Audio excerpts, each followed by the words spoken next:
NFT was kind of the it word, right? Yeah. Not even a buzzword, it was the it word. The traditional fashion system's kind of broken, right? The beauty of Cold and Rain is we were never a PFP project. We never sold it as a pump and dump. We sold ourselves as a brand. I do believe that digital wearables is the future for any fashion brand because you're going to be able to wear your Phygital fashion and have an entire new experience as long as you have a smartphone. It's 24/7. Yeah. Discord doesn't sleep, Twitter doesn't sleep, Web3 doesn't sleep.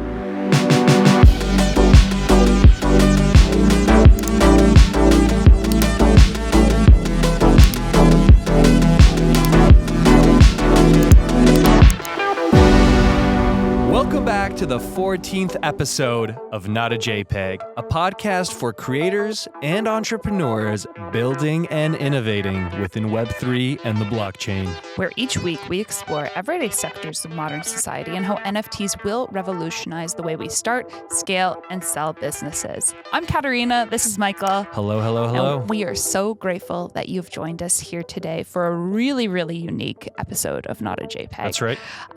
Before we get into it, if this is your first time here, welcome. We're glad you're here. Hit that subscribe button and the little bell to stay notified with any new episodes of Not a JPEG. And if you're on social media, you might as well go check us out at Not a JPEG Podcast. We post 1-minute snippets daily of all the golden nuggets from each of our episodes for you to comment, share, and engage with other people in our community. But beyond the shell, let's get into today's episode. What are we talking about today, Michael? All right, so today's episode is something we've been looking to for a very long time. Mm-hmm. And it is something that we were really waiting till we had the perfect guest to discuss this topic. Ever since Artifact started launching its wearables, we've been really looking for the right person. I think we found them. So today's topic and intersection will be NFTs and fashion. Absolutely. So our guest today is none other than George Yang, the co-founder and creator of cult&rain. Cult&rain is a high-end luxury fashion brand that started in Web3. They've had 2 successful drops thus far in the 1 year that they've been around. They've got a third one coming out really soon. And we're going to be interviewing George on everything related to the future of fashion and its intersection with NFTs, phygital goods, AR wearables, and all of that. So without further ado, let's get into the interview. Let's bring on George. So George, welcome to Not a JPEG. Thanks for being here.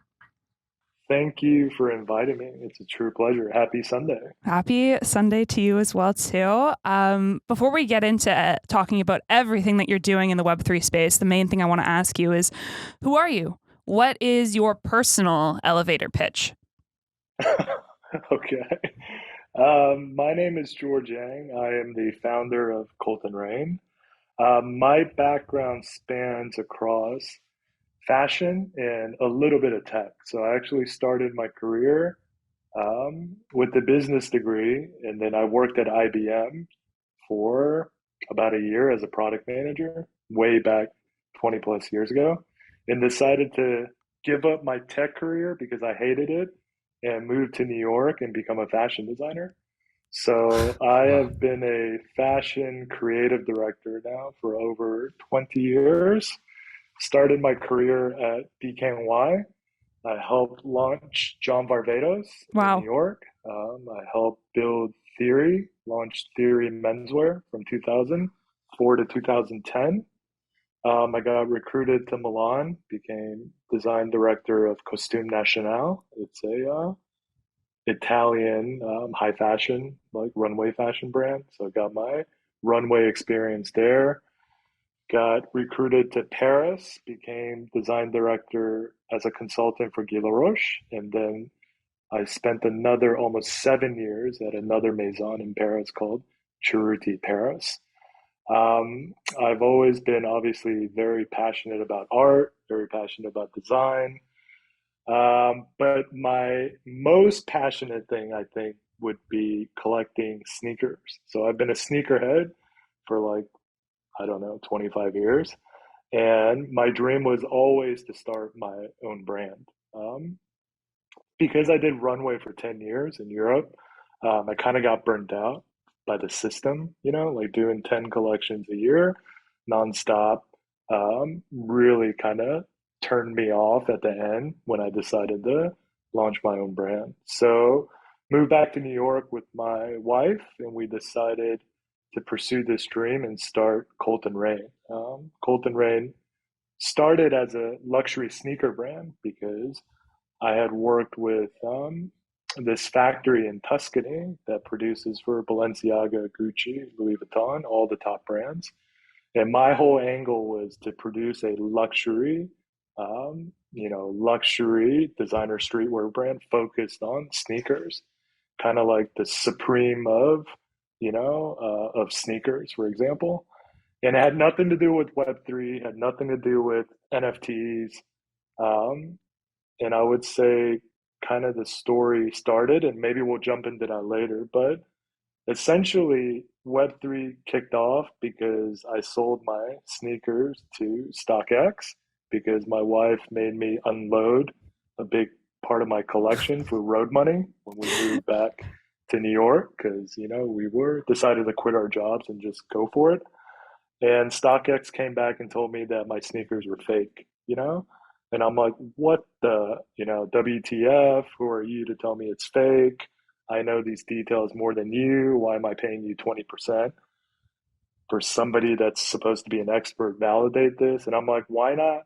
Why can't we just put a chip inside a shoe, tie it to blockchain, and that solves kind of ownership and authentication problems? And I think that's kind of like my tech background coming in to play, which is always there. And that's kind of how it started. That was when the light bulb came off, and I just started digging into studying blockchain technology and then jumped into this rabbit hole and kind of just never came out, man. It's been about 2 years since I first Googled, you know, like I guess like crypto, blockchain, Bitcoin, Ethereum, like started first from like Wikipedia and then found out this entire like ecosystem, this whole world that opened up. So that's a little bit about myself, I guess. Wow. Wow. Michael, so this is my second time hearing that. Michael, what do you think? Yeah, no, I love it. And you know what? It's funny because you already answered like the second and third question that I was about to have for you, which is, why you jumped into Web3, but it totally makes sense. I love your background, the sort of two different industries that you come from, and then, using, Web3 and all the things that have attracted us to this technology, with the blockchain to solve a real problem that you faced yourself. And I think like that's how some of the best companies are started. Absolutely. You're solving a real problem, which is validation of authenticity. And I think that the greatest disruption for that validation is in fashion. So the fact that you're already trying to do that before any of the big houses are doing that, I'm assuming you'd probably know best. That's like, it's huge. That's why I was immediately like, we need to get George on the show because he's doing something that's actually using blockchain tech to push the space forward and push the industry of fashion forward. Yeah, providing a real use case, right, yeah. I'd say. My question for you is, what's your wife's role in the company? Because... Oh, wow. This is getting personal. Awesome. My wife is my anchor, she's my rock. And she is actually in the fashion business as well. So she was a fabric director, worked with Donatella Versace, worked with Tom Ford for many years. And then when we moved back to New York, she actually worked for Theory as well for a period of time. Because obviously, as a startup, it's really difficult to cut paychecks and kind of stay alive, right? That's another reason why we jumped into Web3 because we saw an opportunity, but we can talk about that afterwards too, how we got into the NFT game.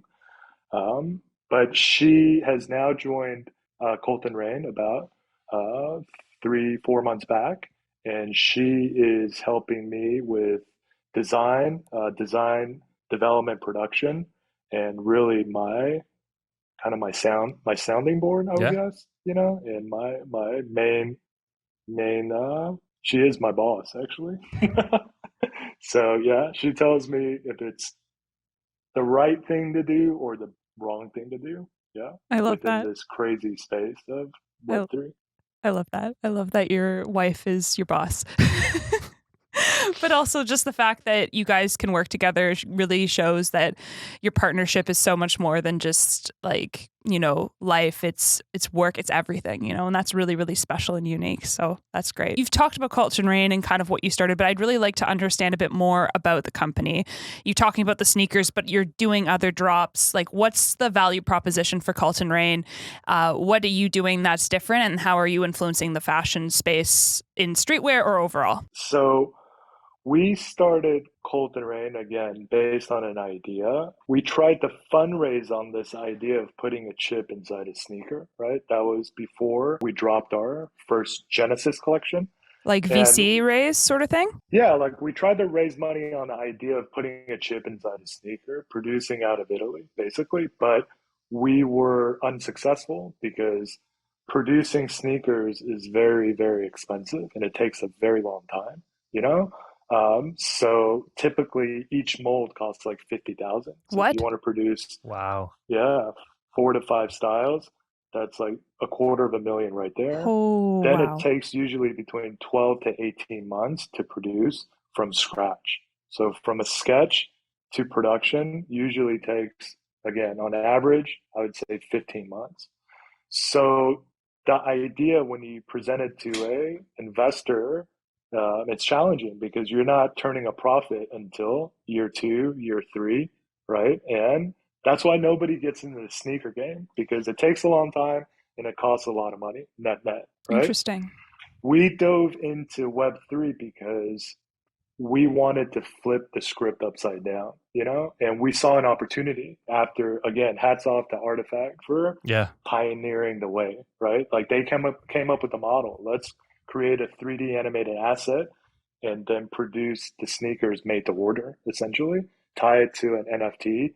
The NFT offers a bunch of utilities. The physical is the main one, let's say, right?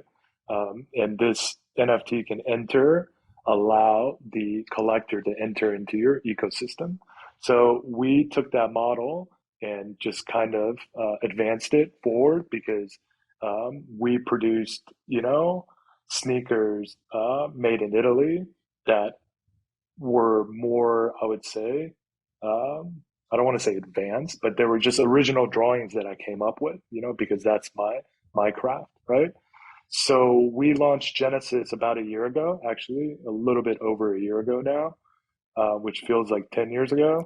And we ended up, minting about 1,400 NFTs, and we generated about 1.9 million in revenue. Wow. And that kind of kicked off the brand. And essentially, our community is our Kickstarter. Our community is Hmm. our backbone. Our community is our yeah is everything to us, Mm-hmm. right? Because they helped us pursue this dream. So that was Genesis. Obviously, we tied utilities to each of the NFTs, and we had a rarity scale attached to it.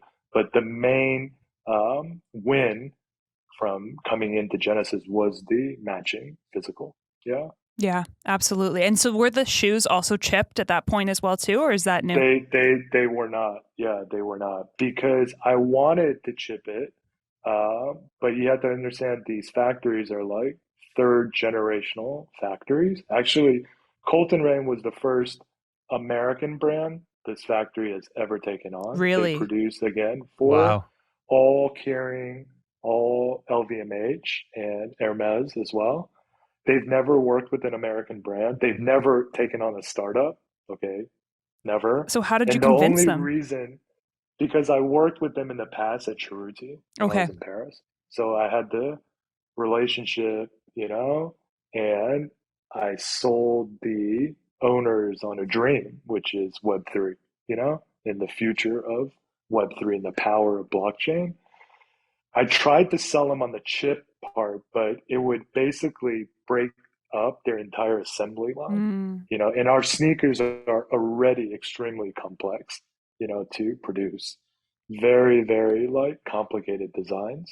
So we decided to, and honestly, a year ago, the tech wasn't really there yet, Yeah. Like now our latest drop, our 002 drop will be chipped, right? And I'm sure we'll talk about that afterwards. But net from Genesis is no, they were not chipped, but we spent, almost 9 months producing these sneakers from zero, like Wow.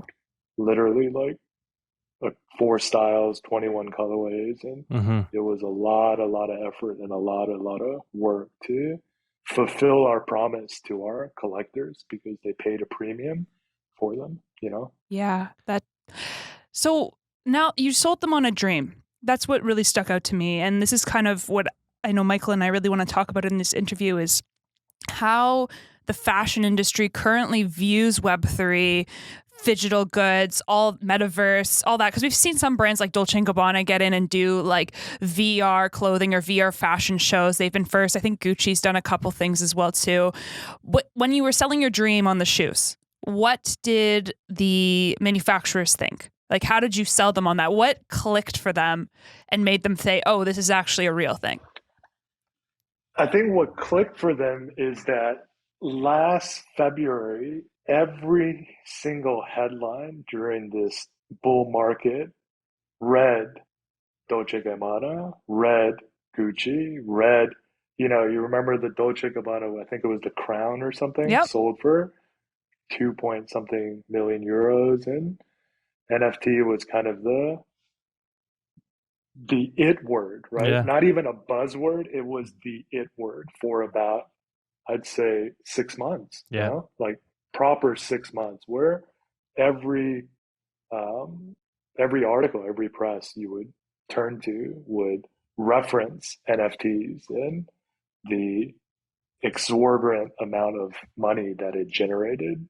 So it wasn't a hard pitch to bring it to the factory because I'm like, look, we want to be one of the first luxury fashion brands to bring this concept into Web3. There just aren't that many players, especially back then. So they bought into it. But remember, our concept was made to order, right? So I had already reached out to the factory. I'm like, hey, I have this concept. We're going to go for it. If it bombs, don't worry because you're not going to get an order, right? Right. But if it hits, I'll pass you to order. But the first thing I need to know is are these designs possible? Because I've been designing them for months.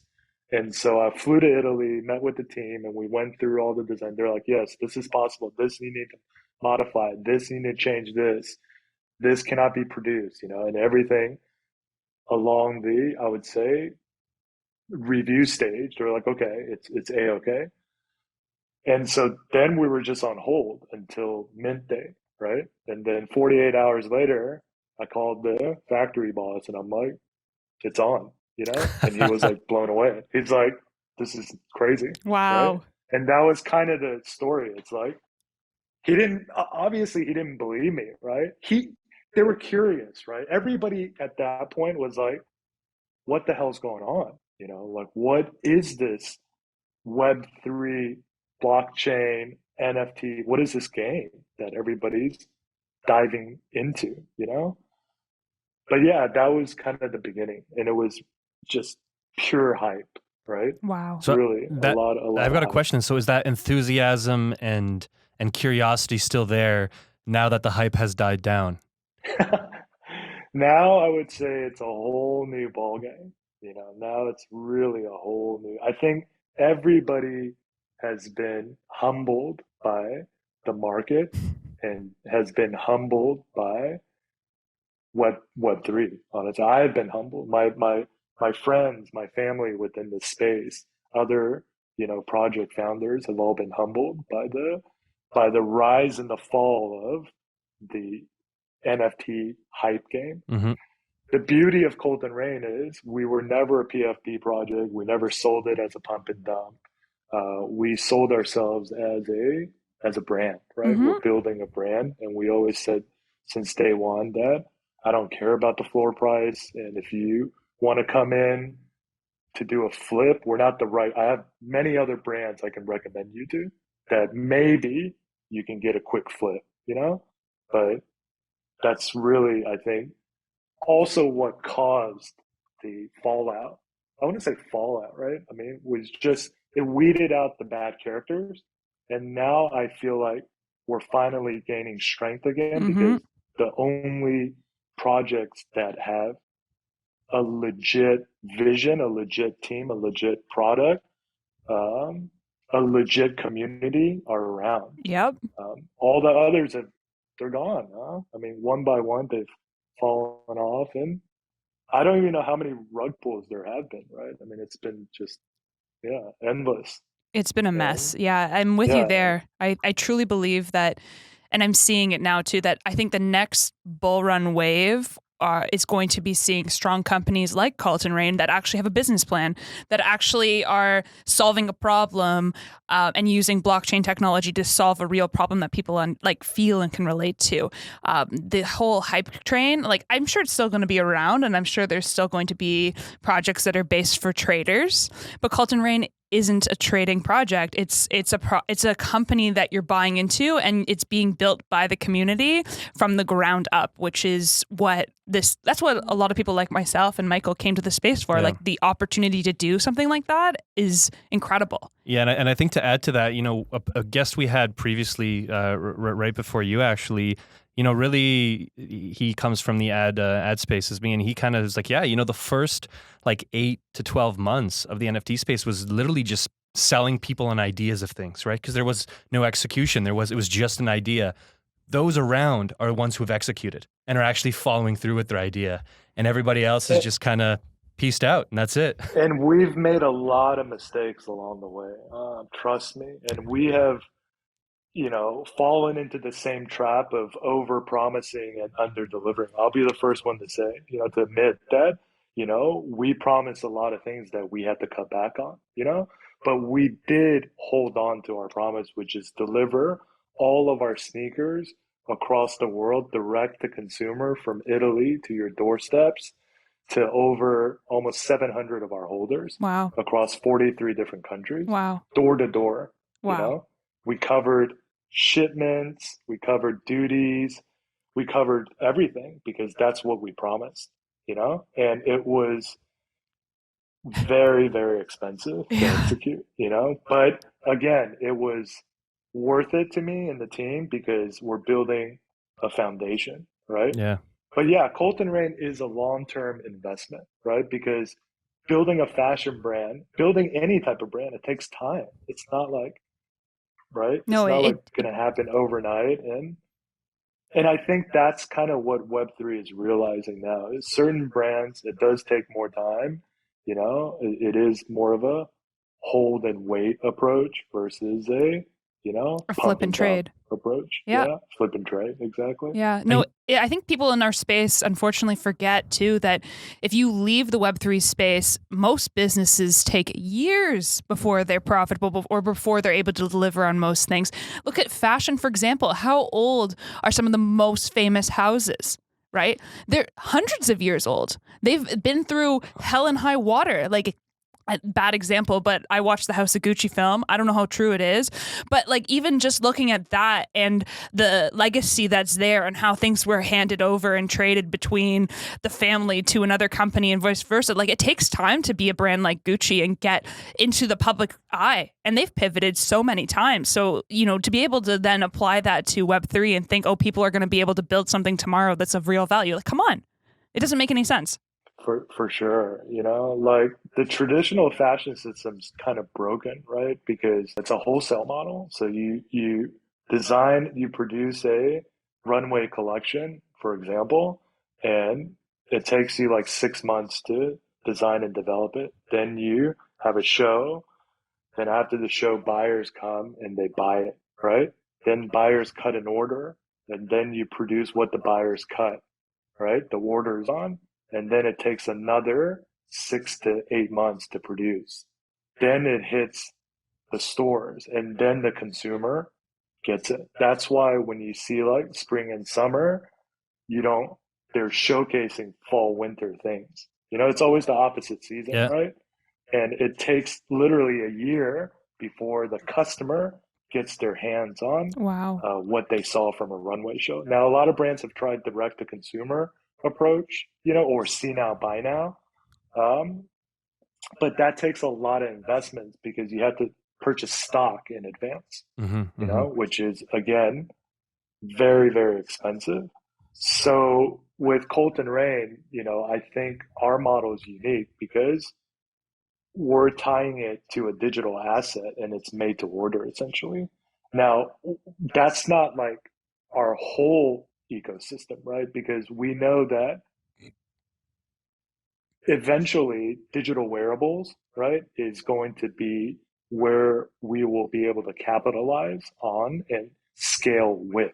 Because I do believe that digital wearables is the future for any fashion brand because our Gen Zers are now spending, I don't know, 8 hours a day, whatever that statistics is, on Roblox and buying, digital wearables to flex with, right? Like my goddaughter does that. She's like 10 years old and she spends like, I think 30 to $50 per month Wow. on digital wearables on Roblox. And her and her friends don't see a difference. Their Hmm. digital identity means more to them than Mm-hmm. their IRL, identity, which is the future, right? Mm-hmm. That's why metaverse, there's such a huge, craze around that because that is what's gonna come. When we still don't know, we hope soon, right? That's why also Colt and Rain, we built out our own metaverse, our microverse called Culture World. We've, tested the waters out with digital wearables, kind of like setting again, like the second floor of our foundation, knowing that eventually we're going to be selling, tens and thousands of digital wearables at a much lower price to a bigger mass, Yeah. right? And this mass will include a much more younger Web2 audience, for example, and that's how we're going to be able to survive. We can't just, this model is a scarcity model. A it works with Colt and Rain because we're luxury, we're scarcity, but you can't scale with that, right?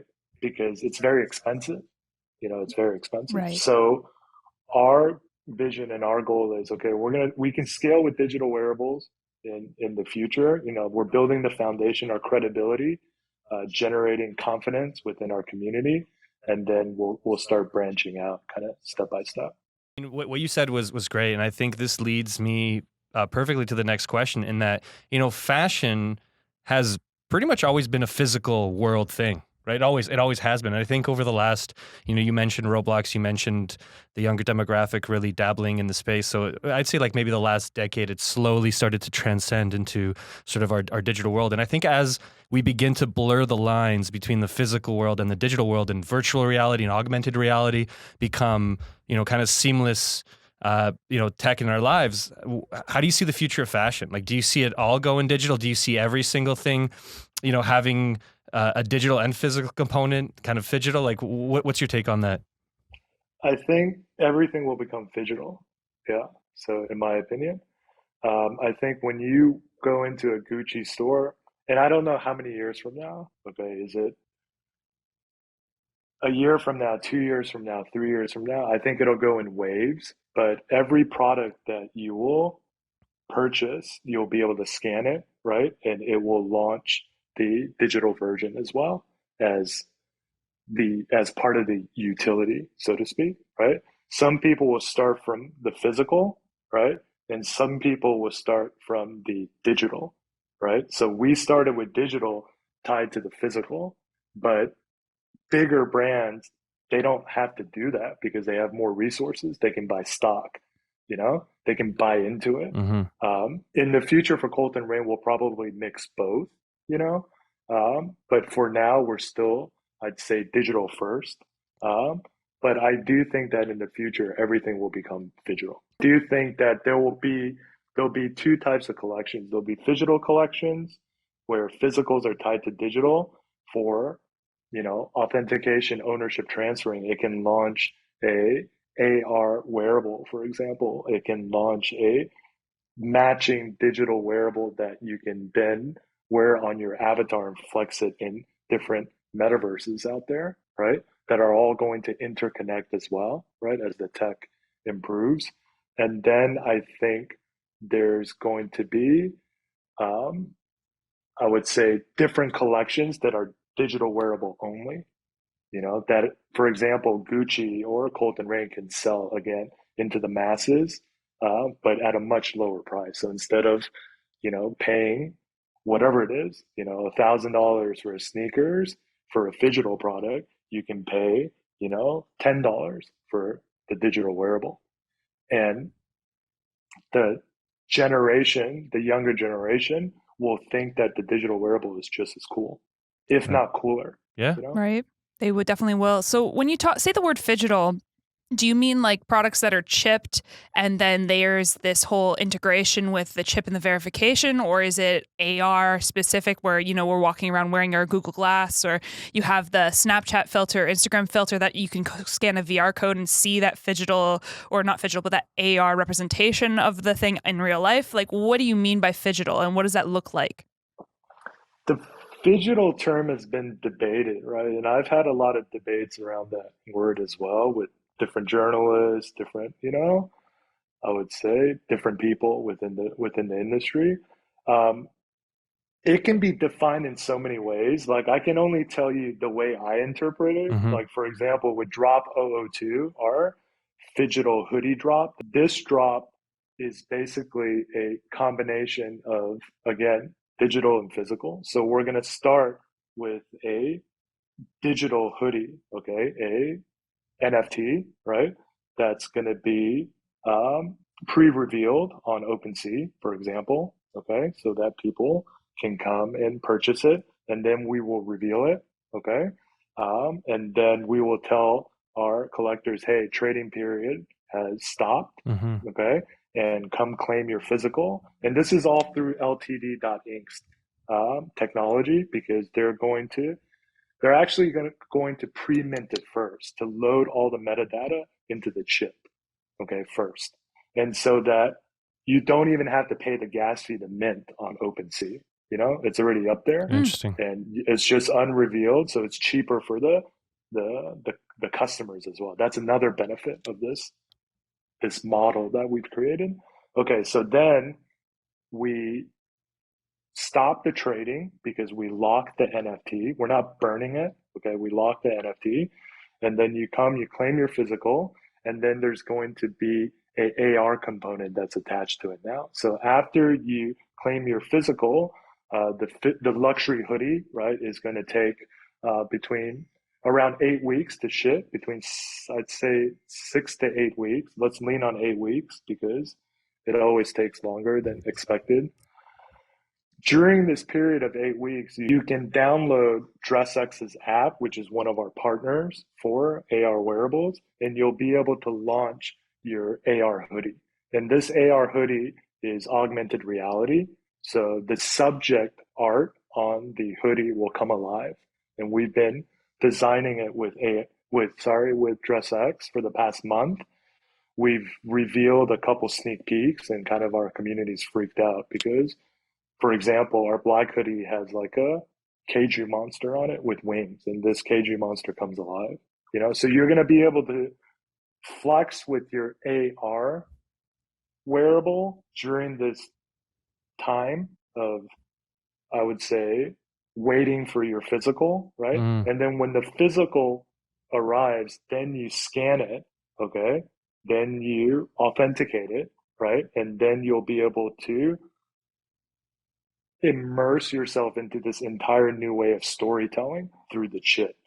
And that's another thing we can talk about later is it's a whole new way of like information transferring through your scan, and then after that you will be able to trade the Phygital itself on a Phygital marketplace in Q3. Does Yeah, Wow. that that's make great. sense? Wow. And Yeah, so you take it from start to finish, basically. no, I love that user journey. You kind of already jumped ahead to what I was going to ask because I really wanted to hear sort of the step by step how you're connecting it from start to finish. And ever since you first mentioned the chip, I'd say like 15 minutes ago or so, I'm very curious. How does that tech work? Could you dive in a little bit into what that's bringing to the article of clothing. How do you scan it? Like, what's Yeah, so it's you scan it with your, smartphone, right? And basically the chip itself activates your smartphone, okay? And then there's two ways that this can happen. It's web-based, okay? So you can either download ltd.inc's app for the full experience, okay? Or it can be web-based, and when you scan it, you will see the NFT and the ownership and the authentication pop up. But if you download the ltd.inc's app, the user journey becomes much more immersive in their storytelling. So we can load video content into the chip. Scan the chip, right? You're going to be able to authenticate and verify the product that's already tied to the blockchain. And then there are other features that we can load in there. It's going to pull up the NFT and the edition number that's matched with the physical. Okay, so that's like locked in. And then there is going to be other bells and whistles. There's like product pictures that we can load. There's video content we can load, which we call kind of exclusive content, Yeah, exclusive features. totally. And the most, I think, the coolest thing about this tech is that we can load like rewards into the chip, into your Phygital hoodie. So that, for example, I'll just give one example, and then I think you'll be able to see the vision. Imagine you own our Drop 002 hoodie, right? And you're walking around New York City, and we make an announcement. We're like, okay, anybody that's wearing our Drop 002 hoodie right now, scan your hoodie, we are going to offer you directly an exclusive reward. And that can be, exclusive access to our, I don't know, future pop-up shop. And you can receive 25% discount. That's directly uploaded into the metadata, or if we host an event, we can say, you know what, the pink hoodie, let's say holders, you have access into ABC of our event. The black hoodie, holders have access into the VIP room. Right. There's a lot of gamification you can do too. That's amazing. And this is all tied to the chip, Wow. So there's exclusive content we can put in there. For example, videos of me talking directly to you, the holder, the customer of this hoodie, where I can share exclusive content only to yourself. So the chip acts, I guess, as a way to it's a token gated password. You use the token use the chip as the token that gates towards this community-based platform on LTDs, like that's been created for you guys essentially. And then it allows you to put exclusive content or this cool rewards thing, which I think is really interesting. Is that basically it? Yeah, I mean, and you can load like behind the scenes video that only the holder the holder of the hoodie can have access to. It's like a whole token gated experience based on the Phygital. Wow. Based on the hoodie itself. Wow. Which is, again, I think game changing. And absolutely, other people are going to do that. We're not going to be the first. I don't know if we are the first, but for sure other people are, deploying that tech as we speak. Yeah. Right. Yeah. So that's what's going to happen. You're going to be able to wear your Phygital fashion and have an entire new experience as long as you have a smartphone, attached to it. Wow. So that's step one, right? In the evolution. That's just step one. I love it. No, it's amazing. No, because people have told me like, okay, what happens if you cut the chip out and you put it, right? Like, yes, there's going to be those instances in the beginning, but in the future, the wires of the chip will all be woven into fabric. Wow. Right? So you're not going to be able to cut it out anymore. It's just going to be like part of the garment. Yeah. That's what's going to happen. Wow. Yeah. I have no doubt that the tech will get, even better and more seamless. To your point, I'm sure there's going to be ways to sort of tamper-proof it and all that. But this really leads me also to, I guess, a follow-up to that is, you're kind of starting it on just, LTDX. That's sort of the platform that you're working with. And this is also my question just in general for all, AR wearables and fashion forward. Like, eventually I'm assuming there'll be a way for all of these things to interoperate. So your experience is not limited just to one application, right? It'll sort of span everything all across the board, all social media, all various metaverses, basically wherever you go, right? There'll be some sort of integration Mul- across the board. Multi-platform will be the future, right? Same thing with metaverses out there right now. Like the whole idea is cross-platform Yeah, in the future, but that's going to take time, right? We're still at really the dial-up stage right totally. now, Yes. like proper dial-up stage. I'm with you there. Yeah, Everybody says we're so early, but I truly think with fashion and metaverse integrations and AR integrations, it's very, very, very early. Yeah. Right. yeah, 100%. Yeah, that's great. So one thing I do want to talk about, George, is I'd love for you to give us, you've talked about the user journey. You've talked about at least the user journey with how you plan to do the latest drop. Tell me a bit about some of your other drops and sort of the evolution from where you guys started and where you are now. Sure. So I mentioned earlier about our Genesis, kind of what kicked it off. And we really built our street credibility from grounds up. Our Genesis collection, we did different collaborations with different artists. For example, we collabed with Sophie Sturdivant, from Genesis. She's a brilliant artist. We, kind Nice. of worked together on this art that she designed and I then love turned it. it into a repeat and then, produced a luxury sneaker with it. We worked with Sean Williams. We worked with Javier Ares.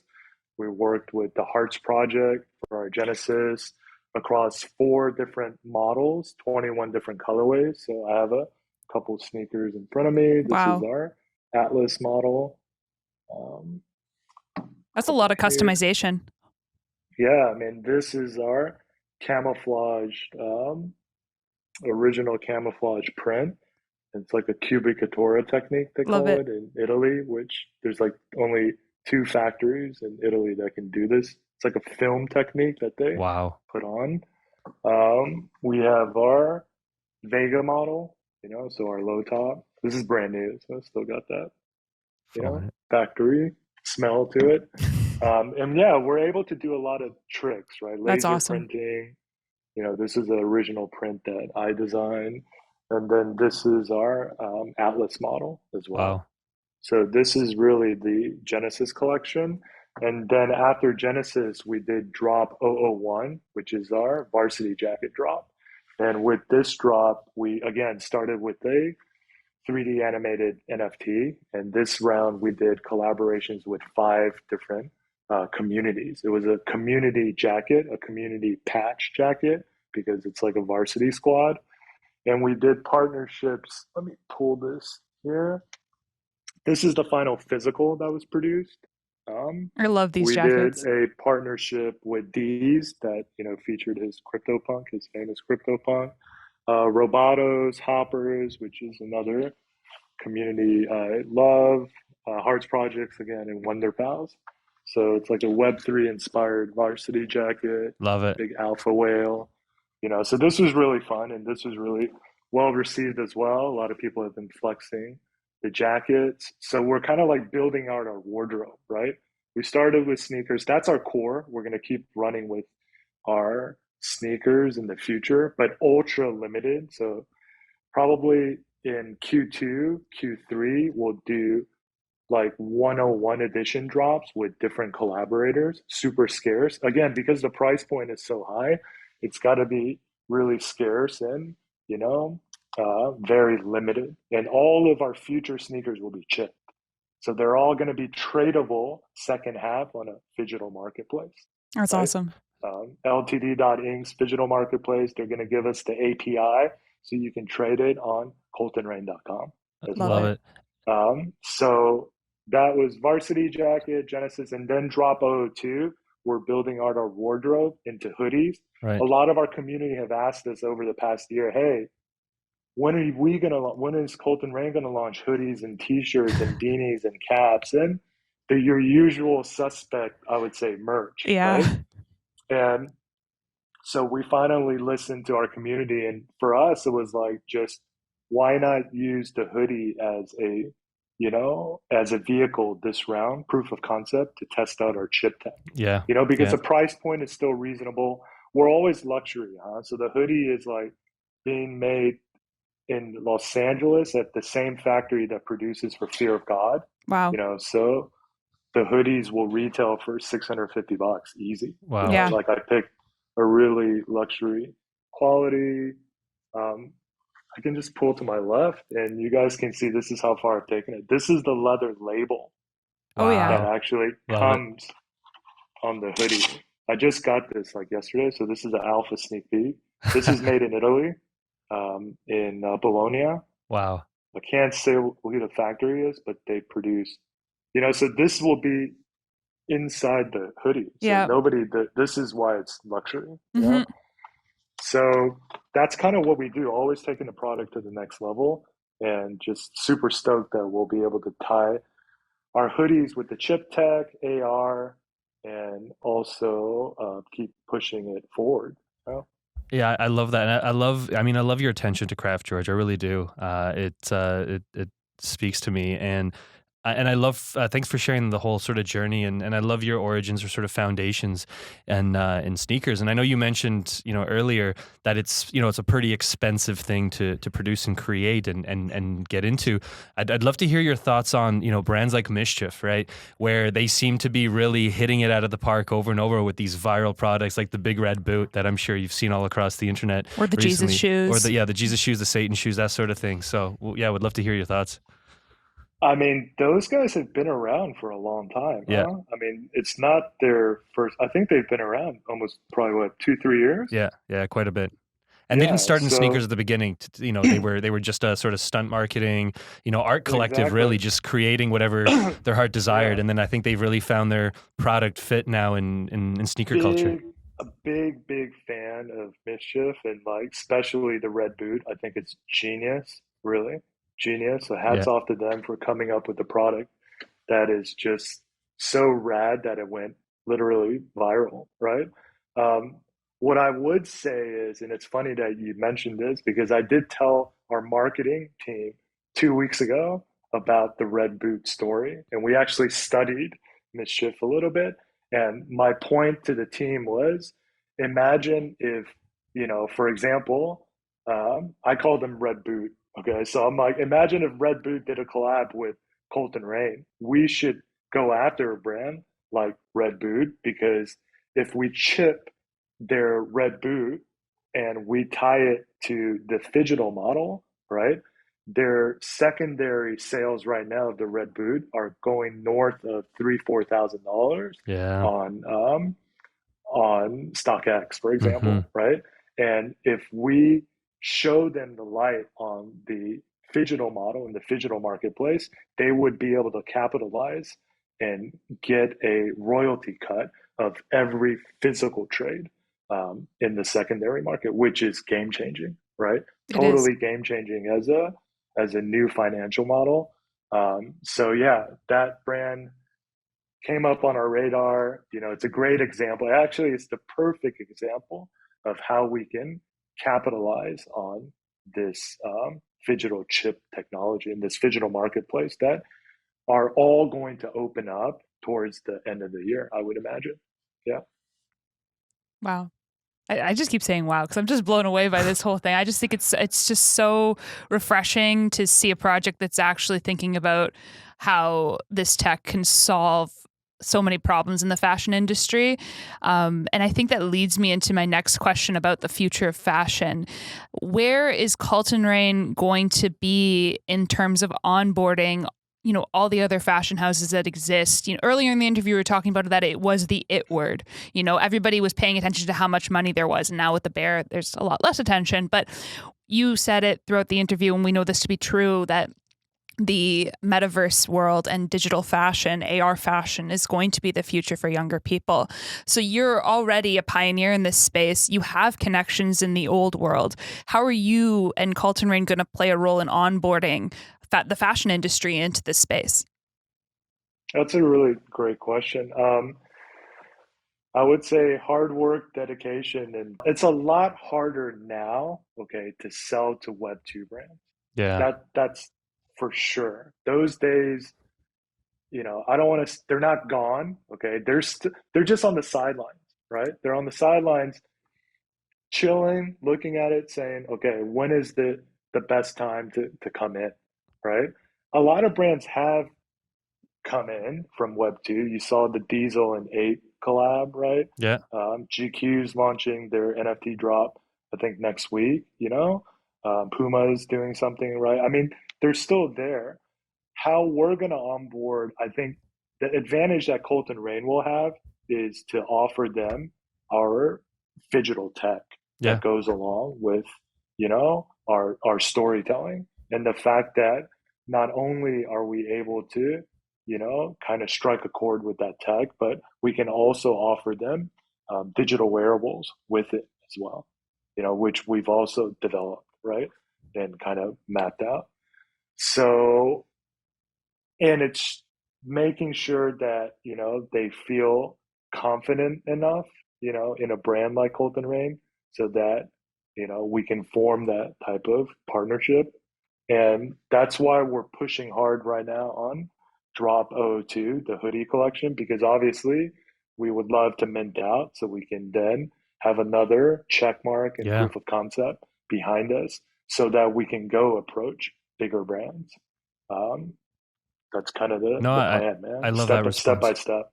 I Yeah. love that. And you know what it is? It's like we talk about this all the time, George, right? There are no real experts in this space. It's so young and it's constantly growing. There's just people who have been here, a couple months longer, couple of years longer than, us. And I'm sure we'll be in the space longer than someone entering, 6 months from now.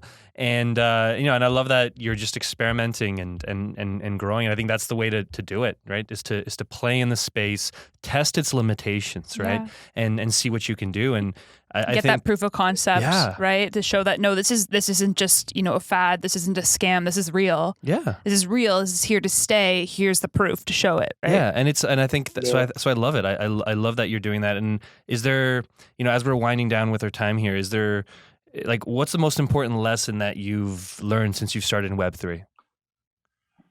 Wow, that's a hard question. I've learned so many lessons, man. I feel like I'm learning every day. Yeah. I've learned the most from our community, and I think just be as transparent as possible.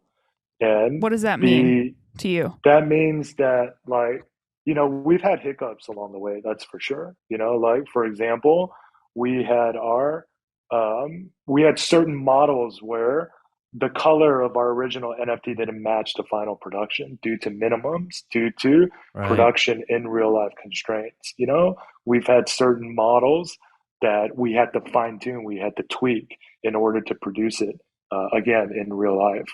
And if I were to do it over again, which for sure moving forward, this will never happen again, because only the first round, it was like, kind of a shot in the dark, right? Mhm. It's like we had this crazy concept and let's just go for it and let's see if it works. And it hit, then it's like, oh shit, we got to like make it happen now, So yeah, there were many instances where, I could have got ahead of the situation and, told our community in advance, on delivery delays, on, we kept informing everybody along the way.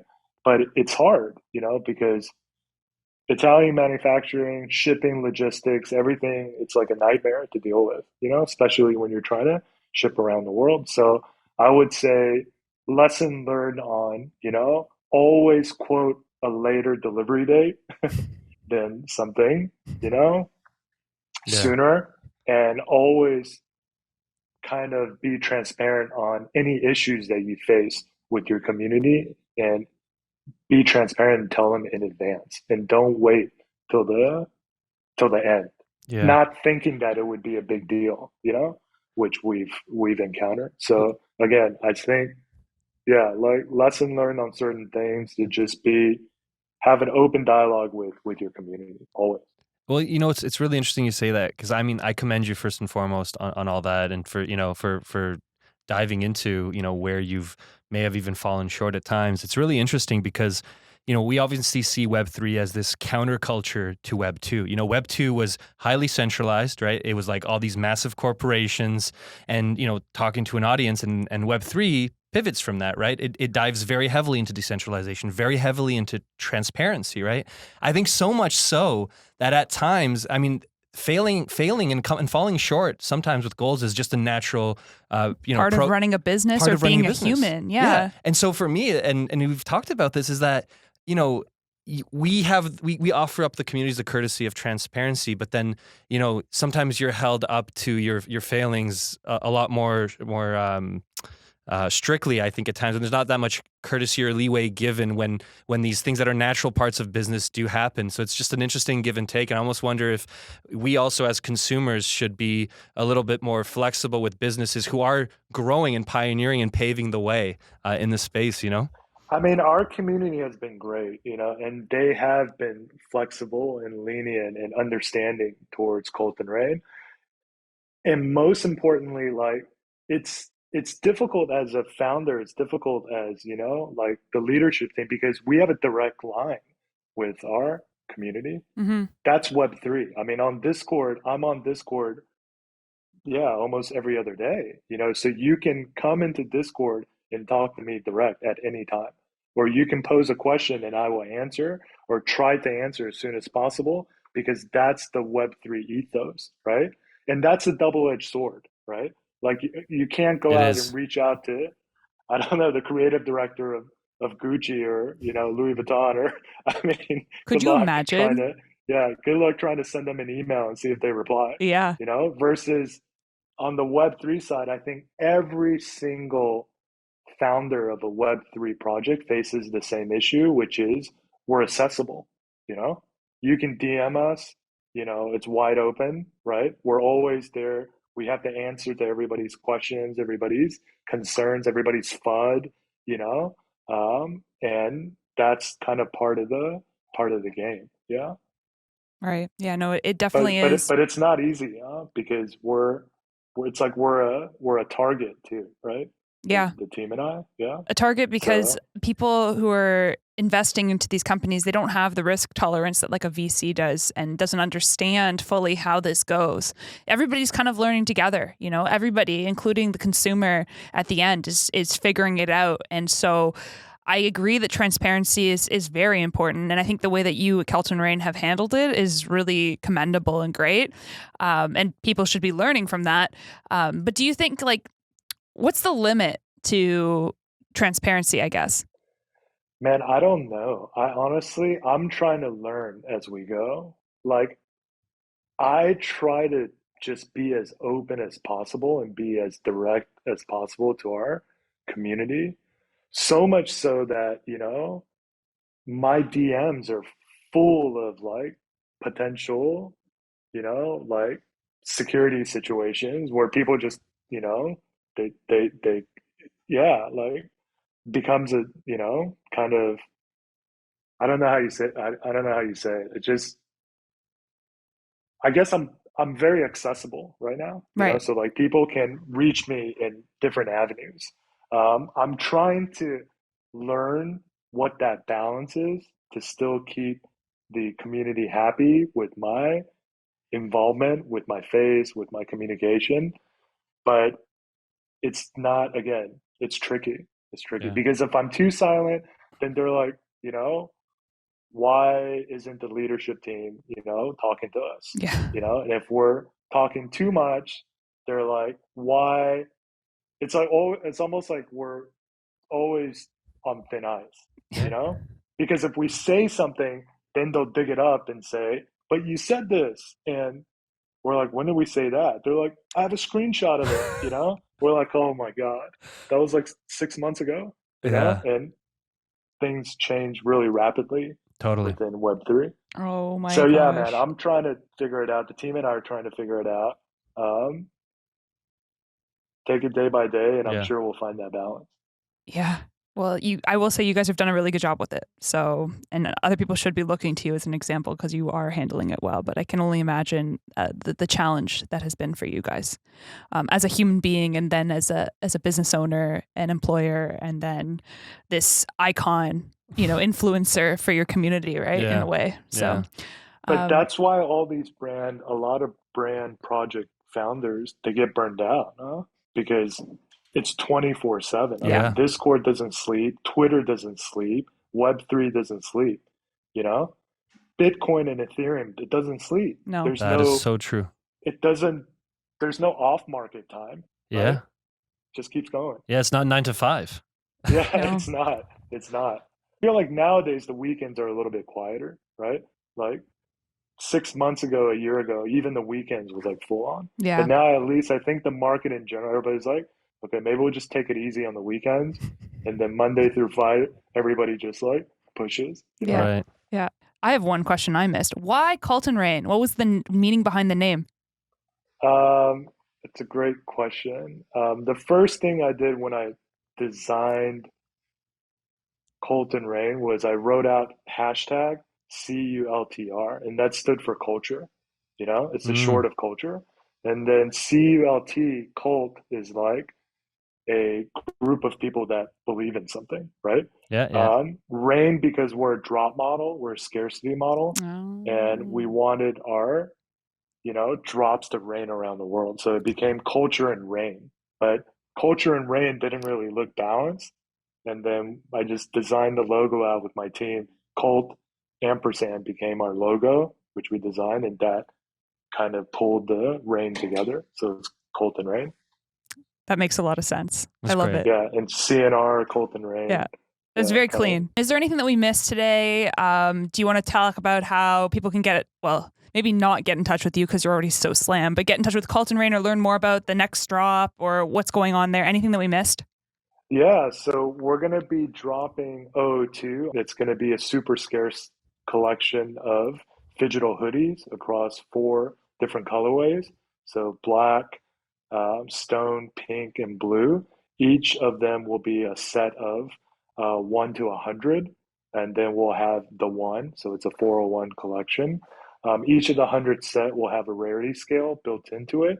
The top rarities will get certain perks, including future free mints, future airdrops, and also the top rarity will get a limited edition sneaker of the Atlas, which the Ooh. community Love it. is voting on right now. We designed 4 colorways, Yeah. and I'm right now team the red. green is in the lead. The green's in the lead, so I guess we'll probably close it off next week, and whatever comes in on top, that'll be part of a bonus utility on top of the one-to-one matching hoodies.